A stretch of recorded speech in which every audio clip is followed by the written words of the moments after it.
Hello, everyone. I'm Professor Geek. Welcome back to the channel. Here I am with a review on Star Wars Rebels and kind of a commentary on Dave Filoni's strengths and weaknesses as a writer. With me, as always, is my trusty TA, Big Al. But things to say first, we are going to go over. I'm not just going to be bashing Rebels here. I do think there's some really good stuff in the series, but I think there's some really crappy stuff in the series too, and I want to point those out. So I'm going to do that both. People were asking me, what'd you think of Rebels? What'd you think of Rebels? Or you need to watch Rebels, then Clone Wars Season 7 will make sense. That's nonsense.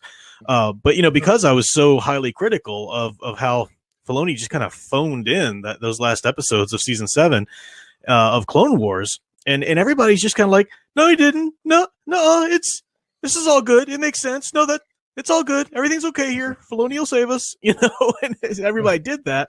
And as a consequence now, look, Disney is just like rolling everything Star Wars either to Filoni in general or to his properties. He's, of course, working on The Mandalorian with Jon Favreau. He's not in total charge there.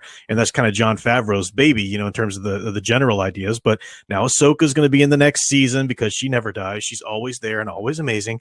Now we're going to have, there's rumors, I think. I don't know. Has it ever been substantiated rumors that Ezra Miller live action is being cast with him? Is that still rumor? Rumor, but not, I would not be at all surprised. But with the ending of the film, with the ending of Rebels, who knows? Mm-hmm. And of course, there's rumor about Sabine Wren. She's amazeballs. She's going to be like the lead of the female series. We don't know if it's true or not. So let me, we are going to start with what's good in the series first, but let me cover a couple of things. I get it. Obviously, Dave Filoni did not write every episode of Clone Wars and or Rebels.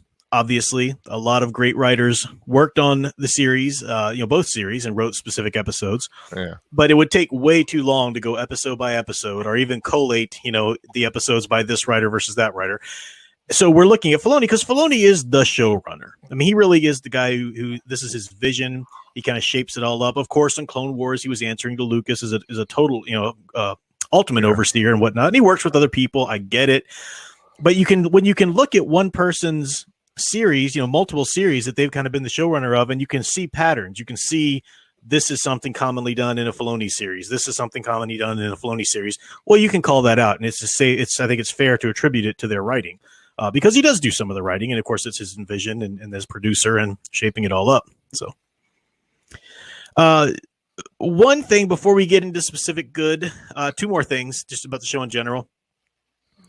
I automatically, people know that I've really been getting into Star Wars expanded universe, what Disney now calls Legends. And it is annoying to me. It is annoying to me how Disney just utterly disregarded. And I can't imagine the slap in the face it must have been to people who were really into the expanded universe all along. And the continuing slap in the face it is for people like Dave Filoni to just think that, well, all we got to do is mention this name or throw you a bone, and you Legends people should be happy now, right? Because we just referenced your stuff over there. No, this was Star Wars for decades upon decades. Disney has just to come in and say, nope, not canon now. We're going to pull this new stuff out, and that's canon. No. So little things, like Dave Filoni has that mindset. He doesn't understand Legends. He said that he's read it. He hasn't. He doesn't know what he's talking about with it. And I mentioned before, there was an episode of Clone Wars when they go to that, I forget the names, but the planet that's one with the Force, with the father, daughter, and son, kind of embodiments or archetypes of the different sides of the Force and whatnot, and the balance. Great episode. But he was talking about in the behind the scenes or whatever, how they really wanted to have Darth Bane and Darth Revan there as Force ghosts appearing to the son. But, Lucas said, no, that's not how the Force works or whatever.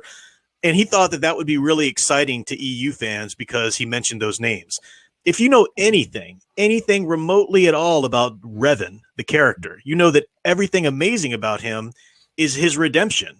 And to sit there and solidify that and try to make that canon that no, even as a Force ghost, he's Darth Revan. That's ridiculous. And he expected he was going to get a pat on the head from fans, that kind of stuff. In Rebels, there's the moment where they're going to Malachor, which of course has a lot of importance in the EU canon. And they're talking about what, Ezra's asking what's so important about Malachor, and Ahsoka, they're talking about this and that Legends, and Ahsoka says, but there's always some truth in Legends. And then like the whole episode takes a pause, expecting you to like, applaud or for her to wink at you, like, good job, Filoni. You gave us the bone for the Legends. No, that's stupid. Legends is the truth. Stop trying to pretend that, oh, that's just this other thing. And then we're supposed to be happy with that because you mentioned a random name or something. That's a gripe right out the gate, but I wanted to get that gripe out for people who are truly Legends fans and might be thinking, why are you even wasting time saying good things about this series when it's not in line with Legends? I get it. I'm with you there, but I also want to look at the show fairly on its own terms. The other thing, last thing, just kind of in general about the show before we get to the specifics, is that you do have to accept that this is not a Clone Wars Part 2. This is a different series, and it's a slightly different format. So no longer are we on Cartoon Network, Adult Swim, or not Adult Swim, but Toonami or anything like that.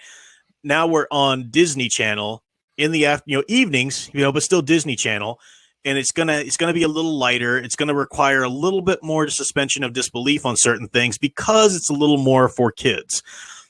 However, I don't feel the show was consistent about that. I feel as the show went on, it got more and more serious and more, higher level, which wasn't consistent as a series overall, in terms of what you're asking from viewers in terms of suspension of disbelief and whatnot. But, that's that. So anything else you want to say about the whole thing before we get into specifics, Al? No, go ahead. All right. So like I said, let's talk about the good things first. Okay. Let me get my list here. Some of the characters really were great. Al was you used to drive me crazy when I would ask, I would do like lists, hey, what are your favorite, Jedis or whatever, and he would always say Kanan Jarrus. Kanan Jarrus, yeah. I was like, well, yeah, that's Disney canon, Al. He's like, well, I liked him, and I even asked Al once, like, well, what do you like about him? He's like, I just like him. And I watched the series, and I'm like, Kanan's amazing. What do you mean you just like him? There's 1,000 different reasons you could give me why he's such a cool character. What are you talking about? I just like him. Well, I know you don't like spoilers. And I was right. You eventually got around to it and came to your own conclusion. I did. But you're right. He is an amazing character. He's a survivor. He's got a little bit of snark, a little bit of swashbuckle to him. But I think for me, Kanan really came into his own when he was blinded. Mm-hmm. Yeah, and he had to deal with that. There was this like, oh, pity poor me part that of course he's going to go through, but then he finally finds the center. Absolutely, and then he, spoilers. Just let you know, if you don't want any spoilers, go away now. How he ends. Mm-hmm. Yeah. That was an amazing way to go out. Yeah. I mean, and it's so and tragic. And I like it. I like tragic as much as I love romantic happily ever after. A good tragic heroic ending. Oh my God, I love it. Yeah, I like that they grounded him in the lore. He wasn't just a totally made-up character. I mean, he was made up in terms of we've never seen him specifically anymore, but he was the Padawan of Master Depa Billaba here, as you see on the screen, and she's, was seen in the prequels and everything like that. Don't think we really saw her much in Clone Wars. I know she was never like a speaking role or anything. Maybe she was like in a scene or something off to the side, but she was canon, and she, so he was a Padawan. It's interesting too that he was a Padawan at the time of Order 66. So where does a Padawan go who hasn't even been made, a Jedi Knight yet? And it makes sense that he was floundering. He's got a good arc. Like you said, Al, he's not sure of himself, but he wants to help, but he doesn't know how much he wants to help because of these things he's been through.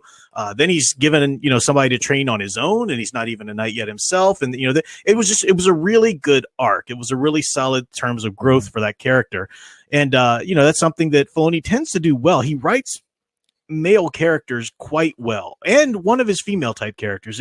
I've quoted, I forget the writer that I quote oftentimes, who talks about writing, and he said every writer has a cast of characters in their head. And this is true. If you are a writer who's at all self-aware, and you take a look at your writing or take a look at other people's writing after a while, you notice that there are certain types that show up in a certain writer's writing over and over again. You've got your cast of characters in your head. Some of the great writers maybe have as much as like 10, but that's really pushing it. Most will have, 3, 4, 5, 6, something like that.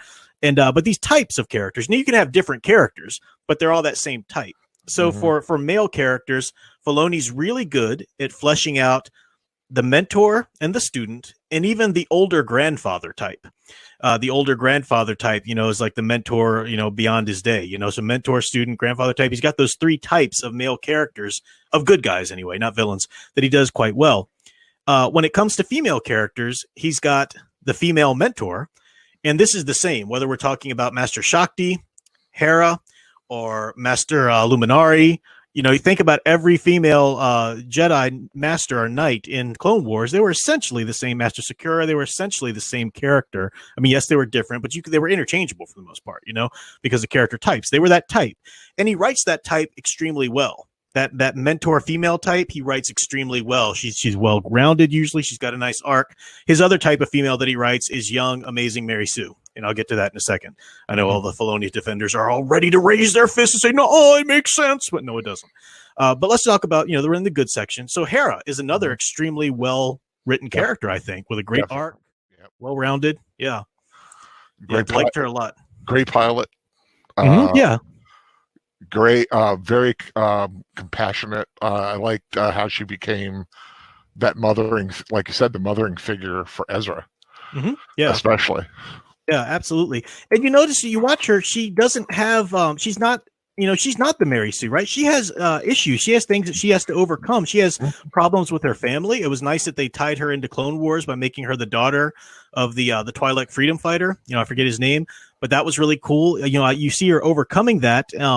Not that she's wrong about her father, but she's wrong in the way that she shut him out. She was wrong about the Purrgil. She has to admit when she's wrong, but she learns from those things that when she's wrong about it, and she moves on. She grows as a character, and she was a joy to be around. Her and Kanan were a lot of fun to spend time with. Yeah. Well, let's talk about Zeb first, because Zeb really is he's not one of the main characters, so he's not going to have as much of an arc or as much development as Kanan or Hera, but he does have his own arc. He does, he's looking for his people. I like that they use the design of, the original Wookiee design for the Lasats, the type of race that he is. And Lasats were in the EU, as well as, everything. So that's all good. Great character. I like that he's a heavy, he's like the big muscle, but he's not like a Chewie type muscle. You can't understand him all that well. He's a little bit more closer to a not civilized, because Chewie's very civilized. You know what I mean? He's not the Chewie. He's differentiated enough from Chewie to not just be a Chewie number 2 from this, team.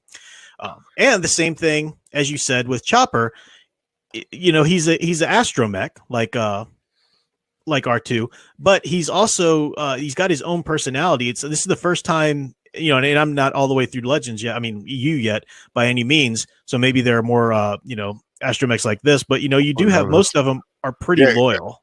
Yeah, it's called his full call sign, why he's called Chopper, right? Yeah. C1-10P, and it looks like Chop, so they call him Chopper. Yeah. But I'm just wondering how many of those astromech that version might be out there. Yeah, there's T7 in the Old Republic game, who's just a very loyal, kind of a little not quite as spunky as R2, but you got that. But I do like Chopper is like a total jerk sometimes. He's just like, he's a brat. He's good. He's loyal. AP5. He's a great character. Another great, sort of the upright walkabout counterpart, like a C-3PO, but totally not C-3PO in any way. Much more deadpan, more sarcastic, even.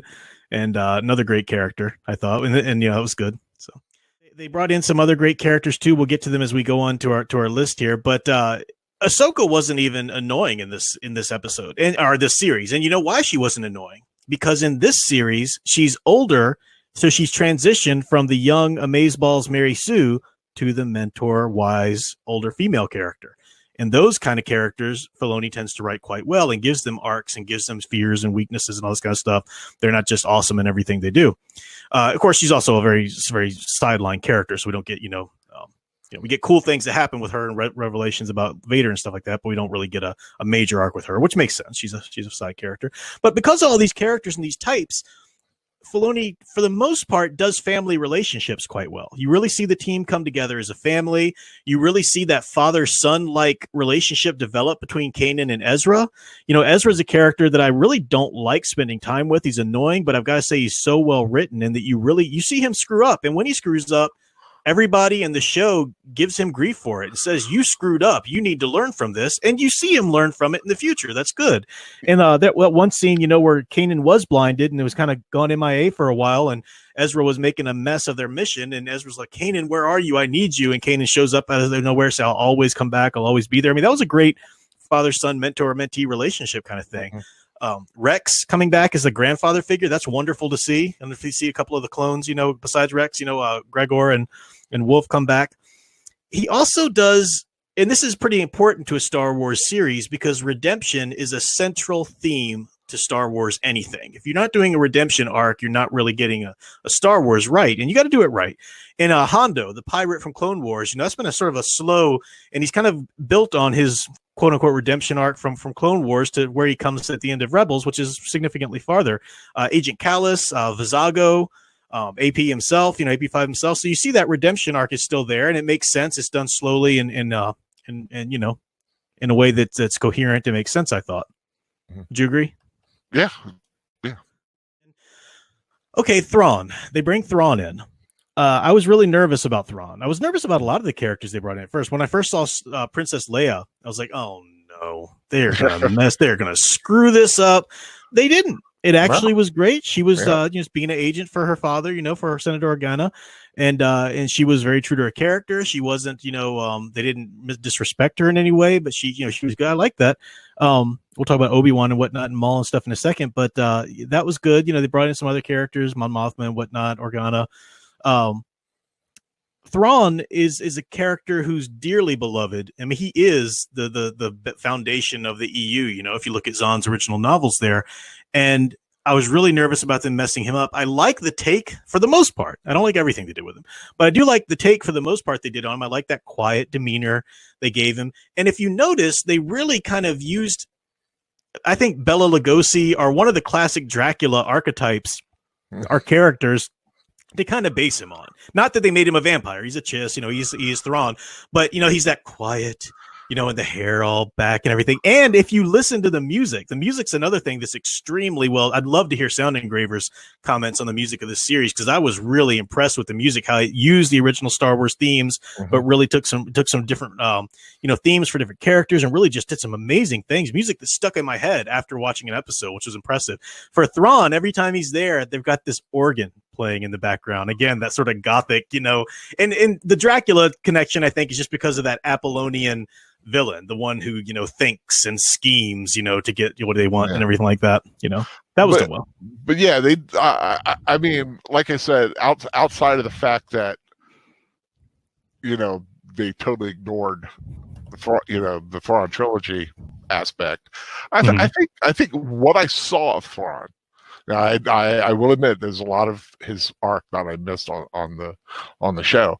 I mean, I think they were fairly true to the character. There's little things. Yeah, for the most part. Like I said, I thought it was a respectful interpretation. Mm-hmm. Yeah, for the most part. There were little things like this comes up late. Well, this comes up later, but we can go ahead and mention it now since we're talking about Thrawn. Rook was also done quite well in terms of characterization. You know, as Thrawn's assassin there. But some things about Thrawn, they made him a fighter. They made you know, in one episode you see him doing the fighting with his robots and stuff like that. And that's not like a deal breaker, like, oh, you should never do that. But if you think about archetypes, it's unnecessary and a mistake unless you have a good reason for it. And the show never really proved to have a good reason for it.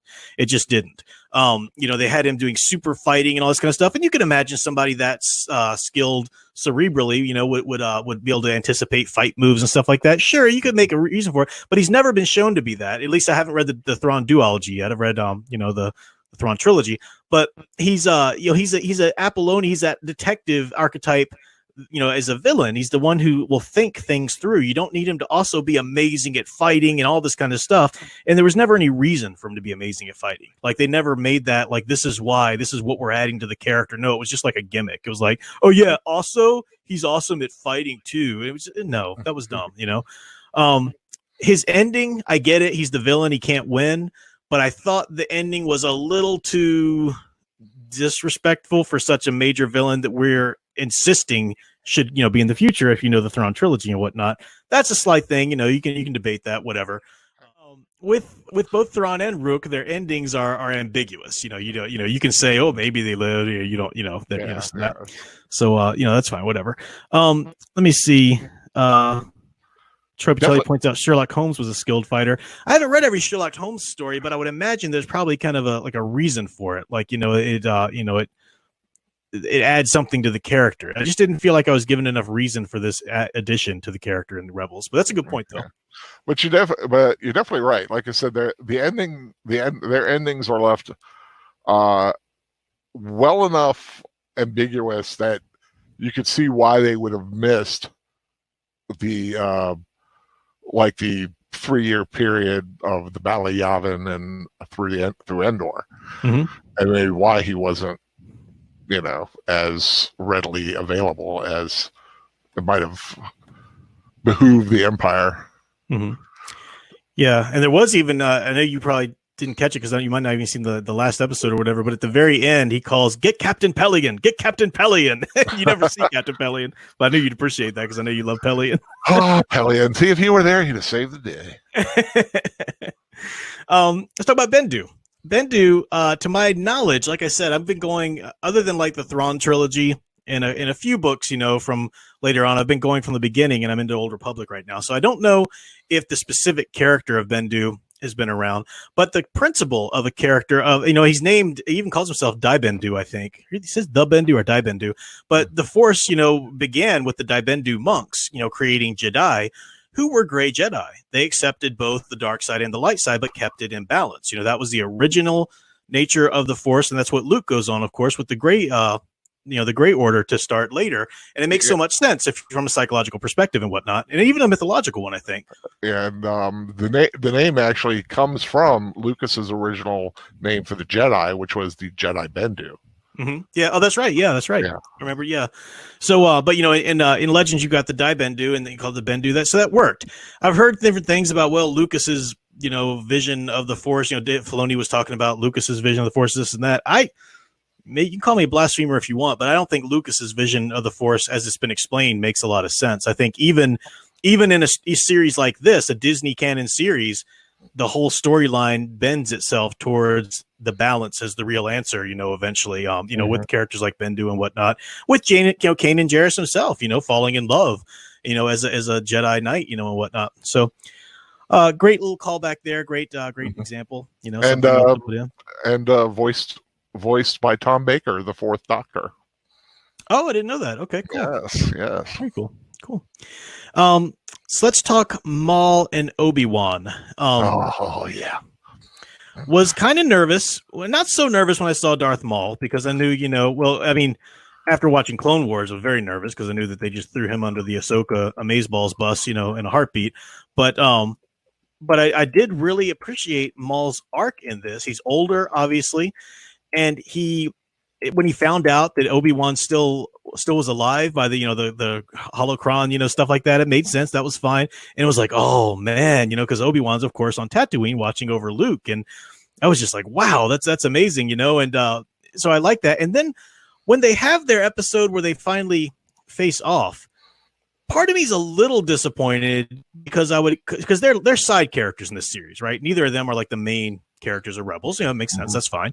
But for such an epic thing like the final encounter of Maul and Obi-Wan, I was expecting like, oh man, it better be all about them.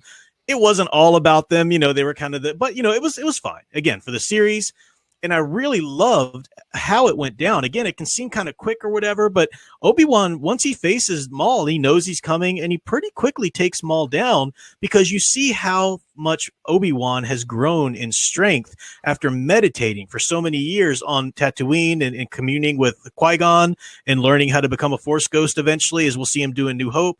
You see the real strength, and he wasn't, Maul's not a threat anymore. I really kind of like that, and I love when Maul is in his arms dying there, and he says, he finally figures out what Obi-Wan is doing on that backwater planet. Said, you're guarding the Chosen One, aren't you? And Obi-Wan said, yes, because he's dying. There's no threat to him at that point.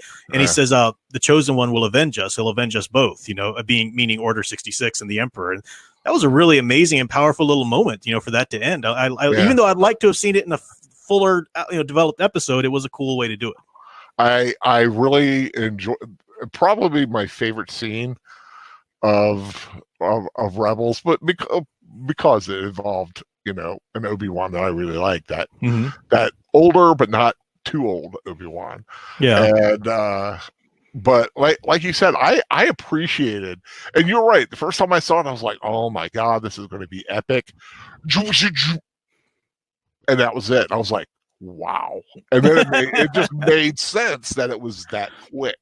And one little thing I appreciated, someone pointed out in a reaction video I saw, the fight when Obi-Wan stance when he first starts, but then with the fingers out. With the finger out, but then he goes into that double-handed stance. Yep, exactly, from McGinnis. That's Qui-Gon's stance. Oh. And that's also, we see him do that as well in New Hope, but that's cool. Okay. It's like that's he, the young brashness is gone, and now it's being replaced by the wiser. Yeah. And for giving them so little actual time on screen, especially Obi-Wan, he just kind of pops in at the end there. They did make the most of that with things like you're saying, to really show where that character's come and where he is in his growth and progression at this point in the story. So that was quite good. And then the use of Luke's theme as he rode the dewback see a little shadow in the distance. Great. I thought that was just a great episode. That's my last big thing I want to mention here for the good, is that this is Disney continuity, but of course this is before Disney got rolling with their nonsense and their sequel trilogy and stuff like that. So really, I have to give the show credit in the end for not trying to upstage Luke in the end. I think it went gimmicky and went over the top in a lot of areas, and then it went really bad in some areas I'll mention in a second. But I like the fact that it never tried to supplant Luke as the New Hope, as the one who was supposed to eventually do the saving. When Ezra wants to know most of all with the holocron, deal, how do we defeat the Sith? And he's brought to Obi-Wan because Obi-Wan is watching over the answer of how to defeat the Sith. And it's Luke. It's Luke and his, compassion and aspirational nature and redemption that eventually defeats the Sith by redeeming his father, So that's, it didn't over, at least in story, it didn't try to supplant that and do, well, it's actually going to be Rey because she's amazing, something like that, didn't do any of that. We really appreciated that. Anything major in the good section you wanted to talk about before we move on to the bad things? I think we covered it pretty well. Okay. So, we might mention other things that are good as we go through. But just to kind of start slow, one of the things I think is a problem with the series is right out from the start, it relies on gimmicks. So overly relying on gimmicks. And you don't need that. Star Wars is timeless. You don't need gimmicks. Stop trying to think you need to put a spin on and twist and do something new with everything. From the lightsabers, it made sense that Kanan might alter his to where it's like two parts because he's kind of in hiding at first. He doesn't want to be seen with a lightsaber on his belt all the time. So maybe he divides it up so he can, maybe you can reason that. But the Inquisitors with their helicopter lights, what the hell is that? Come on. First of all, when it spins, it doesn't even make sense logistically, because how is the crystal? I mean, a double-sided lightsaber can beam the crystal out from both ends. That makes sense. But if you got it spinning on a handle, the reflection or the projection of the blade is broken. How does that even work? And so that's silly. And then they literally start flying around with their helicopter blade. They look like Mary Poppins Sith Lords. It's so utterly ridiculous. I mean, yeah, you're right. I can't defend that. Can't. It's awful. It's awful. Yeah, I don't get it. So I mean, the concept of the Inquisitors, they are even from the EU, and it, if you've got some stragglers in terms of the Jedi or Force sensitives who survived, the Emperor putting these, converted Force users or Jedi or whatever is Inquisitors, obviously nowhere near the power of Vader or certainly anything like that, but the idea of them is cool. But yeah, they look like Mary Poppins Sith Lords are ridiculous. That's just no. And it's just because those gimmicks. And another gimmick, seems like every few episodes they encounter a new experimental TIE fighter, and this one can do this, and this one's got this attachment, and this one can do this, and you don't need that. It's Star Wars. It's timeless, and it muddies it up, Wow. I know you love the ships. I know. But in one defense, there are many TIE fighter variations. So, sure. I mean, even in the original one, there was, Darth Vader's TIE fighter was an advanced model. And I'm not arguing that there can't be different types like that, but it was like the push behind it was, what new can we bring to it, And this show is about Disney kind of putting a stamp on it. I've talked about before about like Ezra's basically Aladdin in the first few episodes, and they really try and do this or that, and they brought like the original Star Tours shuttle back, which was kind of cool. Kidsy thing, yeah. So there are defenses you can make. Well, the lightsabers, it's a kidsy show. You're supposed to suspend disbelief. Okay, or you could say, like he says, there are a lot of TIE variation. Okay, but when you put all these things together in one pile, you see this over reliance on the gimmicks, and I haven't even finished listing them yet. Let's get to the biggest. We're going to talk about some of the gimmicks with Sabine, but let's get to the biggest gimmick, which I think you'll probably be able to agree with me on. Yeah, I agree with almost anything on Sabine that being negative. Well, this one isn't Sabine, but time travel in the Star Wars universe. No, I know. I hated it. They've got things like they were really making it kind of more of a natural kind of living force series, with Ezra's connection to the animals, and that's all fine. The Loth Wolves are getting a little mystical, but whatever. You don't really get all the answers for it. But then when they go into the temple and all of a sudden he's in the time-space continuum, it's not necessary for anything. First of all, it's too much. It's too much to put out to add to the Force. You shouldn't be meddling in it that much. Second of all, it's unnecessary. You don't need that as an explanation for Ahsoka, surviving the encounter with Darth Vader. To say nothing of the fact that it'd be much more powerful if he actually kills her. It's stupid that she survives anyway, but she's the favorite. She's got to do everything, whatever. But you didn't need that as an explanation of her to survive, Then they use it to kind of give Ezra, important character moments of choosing whether or not he should go back with his parents or go back to save Kanan and stuff like that. You still could have done that without entering freaking time travel into the Force, canon and whatnot. It just wasn't. No, it didn't. It wasn't called for. It wasn't necessary. That's a problem. Yeah, Star Wars is a franchise that doesn't need the time travel gimmick. That gimmick, Star Trek uses it. Doctor Who, Stargate. I mean, come on.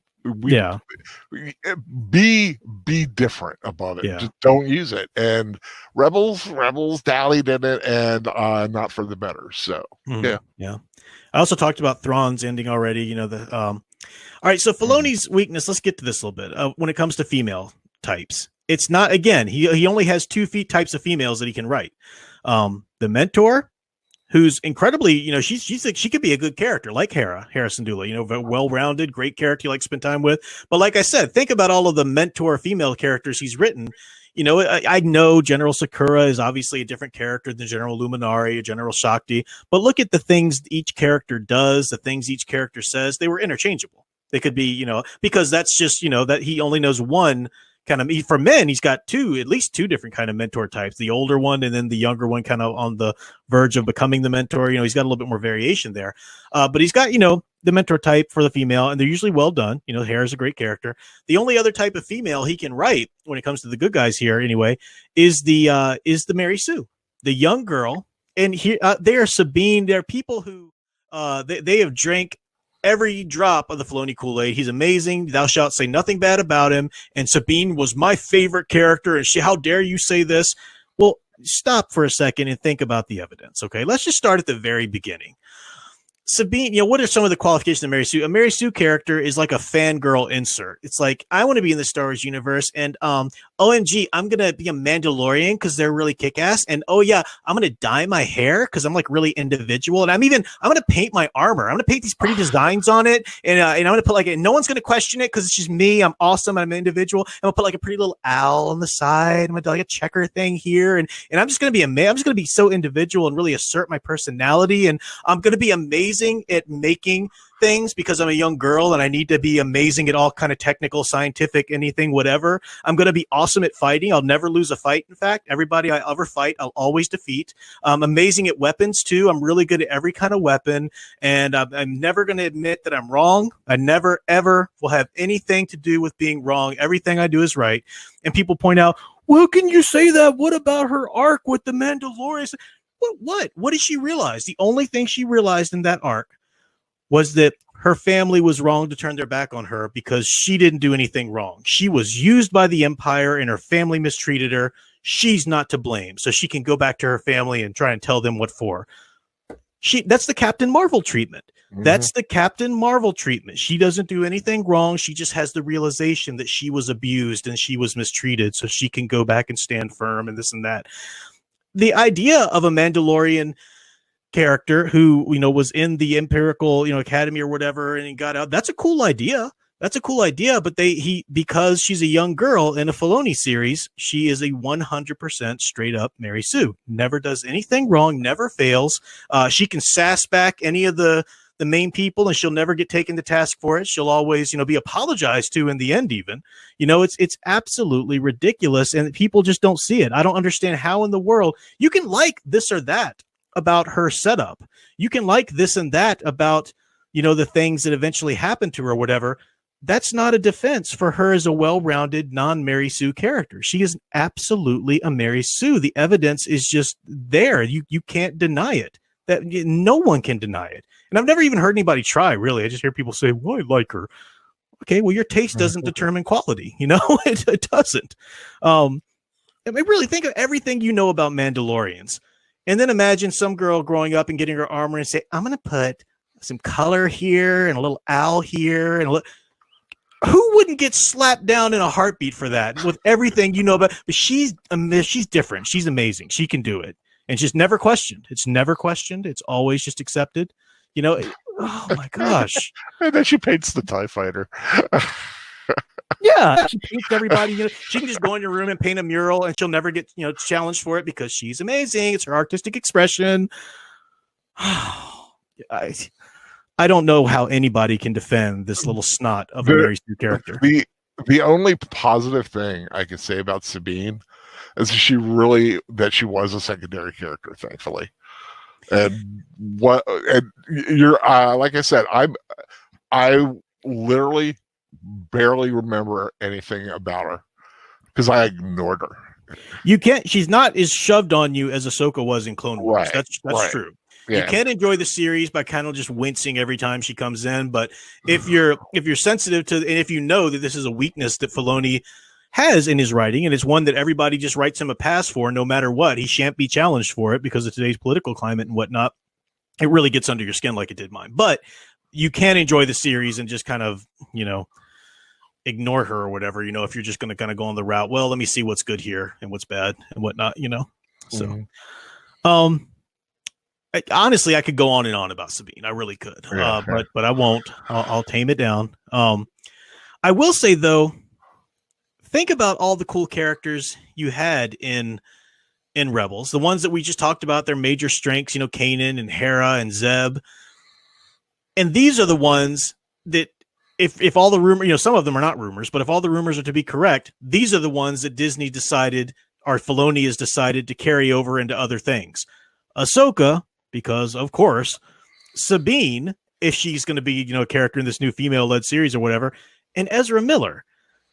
Now, Ezra can make a little bit more sense. Ezra Bridger, I'm sorry. Ezra Miller. Yeah. Cool name, too, Bridger, like bridging the two epochs, you know, stuff like that. Yeah. But, you know, Ezra, you could say maybe a little bit. He does have this kind of ending, And I like that he's very centered on Lothal, so they don't try to make him out as another Luke Skywalker. He is sort of this corner pocket of the galaxy. This is where he's important. So you can see him returning or whatever. But I'd be far more interested in seeing what Hera and her son, what her son's up to now, and be far more interested in seeing what Zeb is doing than, oh, goody, Sabine's going to come in and be amazing again and win every fight. No. Because if you bring Hera in them, then you get the Ghost. Yeah, the Ghost was a great ship. Which is one of my it's become one of my favorite ships in the Star Wars universe.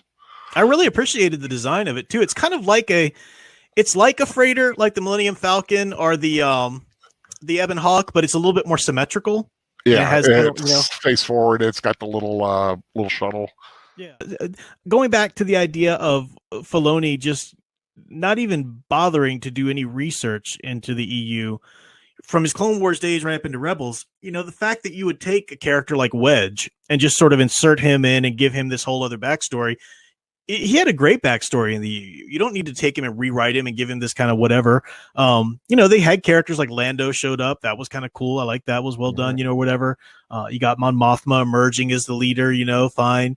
But, certain things just aren't done, like the timeline for Thrawn becoming a Grand Admiral. Possibly the timeline for the Resistance and whatnot forming. I don't know. I haven't really gotten into that era of the EU yet in any kind of extent. But, so there are differences. Some differences you can kind of roll with in terms of trying to make, this series work for this or whatever. But some of the differences are just so glaring. It's like it wouldn't have taken any time for you to do just a little research and make everybody happy instead of just disregarding, so much of what you did and saying, yeah, but we said there's some truth in Legends. Wink. You should be happy. No, that doesn't make us happy. I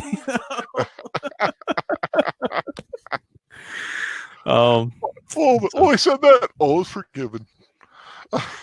Agent Boomer said, are you now going to watch Star Wars Resistance? Absolutely not. No, I'm not either. The only reason I went ahead and watched Rebels was because it was tied, to the Clone Wars, continuities with certain characters and whatnot. And it was done before any of the sequel trilogy characters or anything got underway. So, I'm not going to look at BB-8 in anything. He's not a Star Wars droid character none of that works. None of that's my Star Wars at all. This is like, there are some really cool elements of Rebels that I'd be willing to accept as my Star Wars. There are deal breakers as well, though. Does it mean I recommend you watch the show if you haven't? Depends on your sensibility. Do you have a reason to watch it? Do any of the cool things we talked about in it seem interesting enough for you to go experience? Do you think you can weather and just kind of ignore some of the crap? Obviously Al can, and if you're more aligned to Al's, sensibilities, then you can and you should. But it's not one that you need to go watch. You definitely need to owe it to yourself or anything. Like I said, a lot of good stuff in it. Some really nasty stuff too, though. So